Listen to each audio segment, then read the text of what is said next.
आजमीन हज। अब बहुत ध्यान से आप देखें सऊदी अरब की सिक्योरिटी सिस्टम, यहाँ का सिक्योरिटी सिस्टम। हम लोगों को लगता है कि जो हम लोग यूट्यूब पे लाइव मक्का देखते हैं सिर्फ उतने ही कैमरे हैं। दोस्तों, 1-2-100 नहीं, हजारों की तादाद में कैमरे हैं और ऐसे ना जाने कितने सैकड़ों कंट्रोल रूम बने हुए हैं, जिसमें बड़ी बड़ी हम लोगों के घरों में जितनी बड़ी दीवारें होती हैं उससे भी बड़े बड़े टेलीविजन वहाँ पर लगे हैं, एलईडी लगी हुई है और हर पल हर कैमरे के ऊपर 4-4 घंटे की ड्यूटी के हिसाब से सिक्योरिटी स्टाफ लगा होता है। और एक एक कैमरे के अंदर ऐसी ऐसी टेक्नोलॉजी है कि आपके नाक के बाल तक वो गिन सकते हैं, इतना जबरदस्त इंतजाम होता है। तो अगर आपका अपना कोई बैग, आपका अपना कोई सामान गिर रहा है तो इनको भी पता है कि वो आपका अपना है और आप अगर उसको उठाएंगे तो ये आपके पास कभी नहीं पहुंचेंगे। ये इसलिए लगा हुआ है कि ऐसे लोग जो दूसरों का सामान उठा लेते हैं, अगर गिरा सामान और उन्होंने सोचा इतनी भीड़ में तवाफ करते समय पैर में कोई चीज टकराई, आपको लगा इतनी भीड़ में हम चुप्पे से उठा लें, कैसे पता चलेगा? अल्लाह माफ करे, अल्लाह तो देख ही रहा है। लेकिन ये दुनिया में अल्लाह ताला ने ऐसी ऐसी टेक्नोलॉजी सऊदी अरब की सिक्योरिटी को दे रखी है, ऐसा ऐसा सिस्टम दे रखा है कि आप उस लाखों की भीड़ के मजमे में अगर पैर के अंगूठे से कोई चीज उठा करके अपने हाथ में पकड़ लेंगे वो भी इनको पता चल जाएगा। और दूसरी बात आपको बताएं, आप मताफ में या मस्जिद अल हरम में बाहर जितने भी वर्दीधारी पुलिस वाले देखेंगे, आप उनको तो पहचान लेंगे ये आर्मी वाले हैं या पुलिस वाले हैं, लेकिन उससे भी कहीं ज्यादा आम ड्रेस में, सऊदी की आम ड्रेस में, आम लिबास में पहने ना जाने कितना सिक्योरिटी सिस्टम, उनकी एलआईयू, उनकी एसटीएफ, उनकी फोर्स वहां पर एक्टिव रहते हैं, जो आपके हर पल का मूवमेंट पे नजर रखते हैं।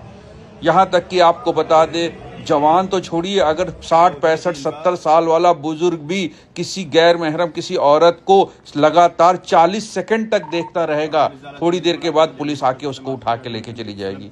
ध्यान से समझिएगा, 70 साल के बुजुर्ग को भी नहीं छोड़ा जाएगा। अगर उसने 40 सेकंड तक लगातार किसी औरत के ऊपर नजर गड़ा दी तो उसको भी पुलिस उठा ले जाएगी। जवान का क्या करेगी ये तो आप ही समझ लीजिए। और सारी दुनिया में पुलिस वालों के द्वारा जो 3rd डिग्री दिया जाता है, जो हाथ पैर की तुड़ाई होती है, उसमें सऊदी अरब टॉप 3 में आता है। ये जो हड्डी पसली तोड़ते हैं यहाँ के फोर्स, वो टॉप 3 में आता है। और जो सऊदी अरब का बंदा है, जो सऊदी सिटीजन है, अगर वो भी कोई गलती करता है तो उसका भी पता नहीं चलता है कि वो कौन सी जेल में कहाँ गया। हमारे इन हाजियों का तो आप ही अंदाजा लगा सकते हैं, कुछ अता पता नहीं चलेगा कहाँ गए। अगर जरा से भी अपराध जैसी चीज में कोई भी लिप्त हो गया, अपराध जैसी चीज में कोई फंस गया, इसलिए आपको ये वीडियो टेक्नोलॉजी हम दिखा रहे हैं। आप इसमें देखकर सिर्फ इबरत हासिल कर ले कि आपके एक एक मूवमेंट पे नजर होगी। यहाँ तक कि आपको बता दें, अगर मस्जिद अल हरम के बाहर आप 2 सगे भाई हैं और एक दूसरे को रियाल दे रहे हैं, एक आदमी ने पर्स से 100 रियाल निकाले और दूसरे को दिए, उतनी देर में फोर्स आ जाएगी। पैसों का लेन देन भी खुलेआम करना सख्त मना होता है वहां पर।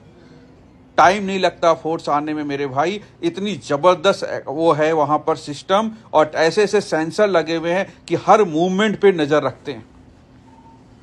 आप खुद अपनी नजरों से देख लीजिए। इसलिए हमने आपको बताया कि आप किसी दूसरे का सामान बिल्कुल ना उठाएं, और अगर आपका अपना सामान गिर रहा है, चाहे वो आपका पर्स हो, चाहे वो बैग हो, कुछ भी हो, तो अपना सामान जरूर उठा लें, क्योंकि ये जो कैमरे की आंखें हैं ये बात को देख रही हैं कि आपने अपना सामान गिरने पर उठाया है। तो आपको अपना कोई भी सामान कहीं भी गिर जाए, 10 बार गिरे 10 बार उठा लीजिए, या ना सोचिए कि आपको पुलिस पकड़ लेगी। लेकिन किसी और का सामान, यहाँ तक कि रुमाल भी अगर आपने उठा लिया, रियाल और पर्स और बैग तो छोड़िए, अगर रुमाल भी उठाया तो आप अरेस्ट होने के लिए तैयार रहिए। पिछले साल एक हाजी साहब ने गलती करी थी, 3 साल की सजा हो चुकी है उनको। उन्होंने मताफ में किसी साहब का बैग उठा लिया था और उठा के लेके बाहर चले आए थे। तो मेरे भाई, नाक के बाल गिलेगी, ये वो पुलिस है, इसलिए बिल्कुल अलर्ट रहिएगा, कोई गलती ना करिएगा।